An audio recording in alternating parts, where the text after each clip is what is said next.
Assalamualaikum warahmatullahi wabarakatuh.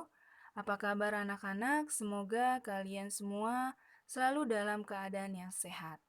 Sebelum mulai pembelajaran hari ini, kita berdoa terlebih dahulu. Berdoa dimulai. Berdoa selesai. Untuk materi hari ini kita masuk ke bab yang kelima, yaitu tentang cahaya dan alat optik. Yang pertama kita masuk cahaya. Cahaya merupakan energi yang sangat dibutuhkan dalam kehidupan sehari-hari, baik untuk menerangi ruangan maupun menjadi sumber keberlangsungan hidup. Contohnya yaitu pada proses fotosintesis, di mana tanaman membutuhkan cahaya matahari untuk membuat makanan. Cahaya adalah sebuah energi yang memiliki bentuk berupa gelombang elektromagnetik yang kasat mata dengan panjang gelombang sekitar 380 sampai 750 nanometer. Benda dapat dikatakan sebagai sumber cahaya ketika benda-benda mampu memancarkan gelombang cahaya. Contohnya seperti lampu, cahaya matahari, lilin, api, dan lain sebagainya. Selanjutnya, berkas cahaya ini digolongkan menjadi 3 macam. Yang pertama adalah berkas menyebar atau divergen. Ini merupakan berkas cahaya yang berasal dari satu titik kemudian menyebar ke segala arah. Yang kedua adalah berkas cahaya sejajar, yaitu berkas cahaya yang sejajar satu sama lain. Dan yang ketiga adalah berkas mengumpul atau konvergen, yaitu berkas cahaya yang menuju satu titik tertentu. Nah, di samping adalah arah sinar cahayanya.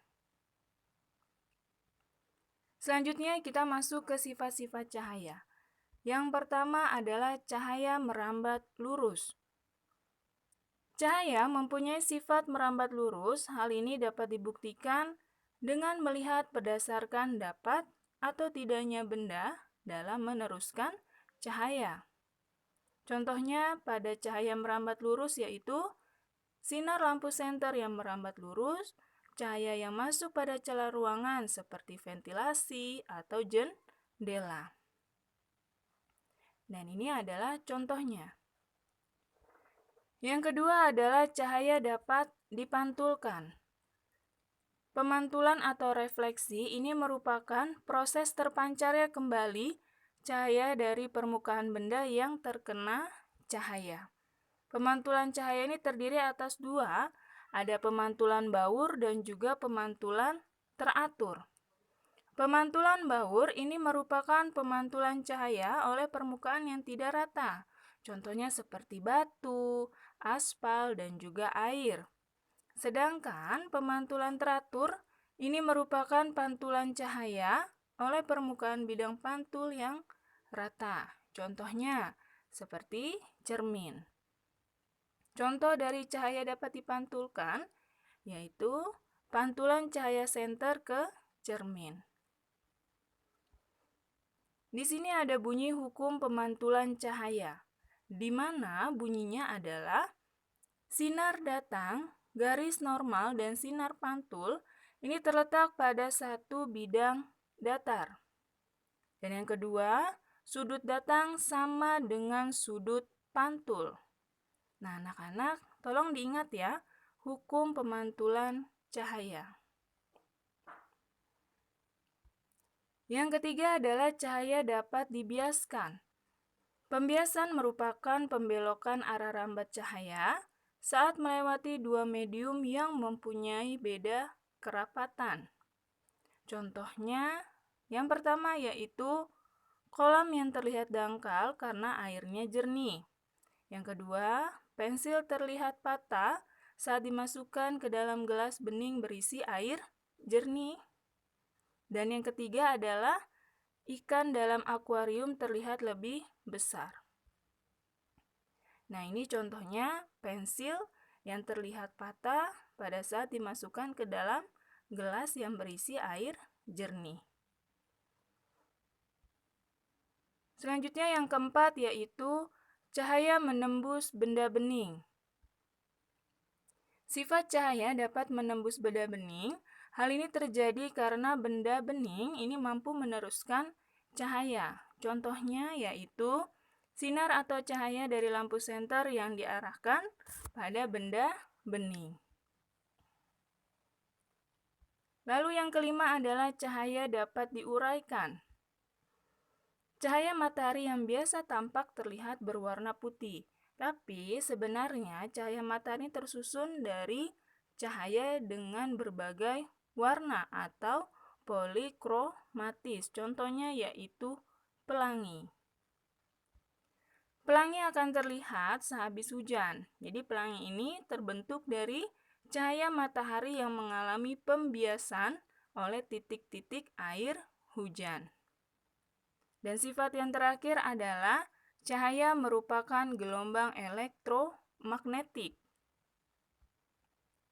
Gelombang elektromagnetik adalah gelombang yang tidak memerlukan medium sehingga membuat cahaya dapat merambat tanpa menggunakan medium. Misalnya seperti matahari yang memancarkan gelombang cahayanya melalui ruang angkasa. Dan gelombang cahaya dari matahari ini akan memancarkan ke segala arah hingga sampai ke bumi walaupun melalui lingkungan ruang hampa udara. Selanjutnya kita masuk ke pembentukan bayangan pada cermin. Ya, kita tahu bahwa cermin itu merupakan kaca bening yang salah satu permukaannya dilapisi raksa sehingga dapat memantulkan cahaya yang diterima. Yang pertama adalah pemantulan cahaya pada cermin datar. Proses pembentukan bayangan pada cermin datar ini menggunakan hukum pemantulan cahaya. Tadi sudah dikasih tahu ya, bunyi dari hukum pemantulan cahaya. Untuk mempermudah pembentukan bayangannya, ini diambil sinar-sinar yang datang dari kedua ujung benda. Sifat bayangan yang terbentuk pada cermin datar yaitu yang pertama maya atau semu, ini karena bayangannya tidak dapat ditangkap layar. Yang kedua, jarak benda sama dengan jarak bayangan. Yang ketiga, tinggi benda sama dengan tinggi bayangan. Dan yang keempat adalah posisi bayangan ini berlawanan dengan posisi benda. Nah, di sini ada gambar pembentukan bayangan pada cermin datar. Contoh dari cermin datar itu adalah cermin rias. Jadi pada saat kita berkaca terdapat pantulan bayangan, ya. Persamaan perbesaran bayangan pada cermin datar yaitu rumusnya adalah M sama dengan H aksen per H sama dengan S aksen per S sama dengan 1. Di mana M itu adalah perbesaran bayangan, H aksen adalah tinggi bayangan, H adalah tinggi benda, S adalah jarak benda, dan S aksen itu adalah jarak bayangan. Nah, anak-anak, ini ada token agar kalian bisa masuk ke link soal. Pemantulan cahaya oleh cermin lengkung. Jadi cermin lengkung ini merupakan cermin yang permukaannya melengkung. Ada dua jenis, yaitu cermin cekung dan juga cermin cembung. Yang pertama adalah cermin cekung. Merupakan cermin yang permukaan bidang pantulnya berbentuk cekung atau melengkung ke dalam. Cermin cekung ini bersifat mengumpulkan cahaya sehingga disebut cermin konvergen atau positif. Pada cermin cekung ini terdapat 3 sinar-sinar istimewa. Kalian bisa lihat di gambar ya anak-anak. Yang pertama itu adalah sinar datang sejajar sumbu utama cermin ini akan dipantulkan melalui titik fokusnya. Dan gambar yang kedua, sinar datang melalui titik fokus ini akan dipantulkan sejajar sumbu utama. Dan yang ketiga, sinar datang melalui titik pusat kelengkungan atau M, kemudian akan dipantulkan melalui titik M. Ya, itu adalah sinar-sinar istimewa pada cermin cekung. Selanjutnya adalah cermin cembung. Cermin cembung ini bersifat menyebarkan sinar sehingga disebut juga cermin divergen atau negatif. Dan cermin cembung ini banyak digunakan untuk kaca spion. Sama halnya dengan cermin cekung, cermin cembung juga memiliki sinar-sinar istimewa. Ya, yang pertama, gambar yang pertama itu adalah sinar datang sejajar sumbu utama cermin dan akan dipantulkan seolah-olah berasal dari titik fokus.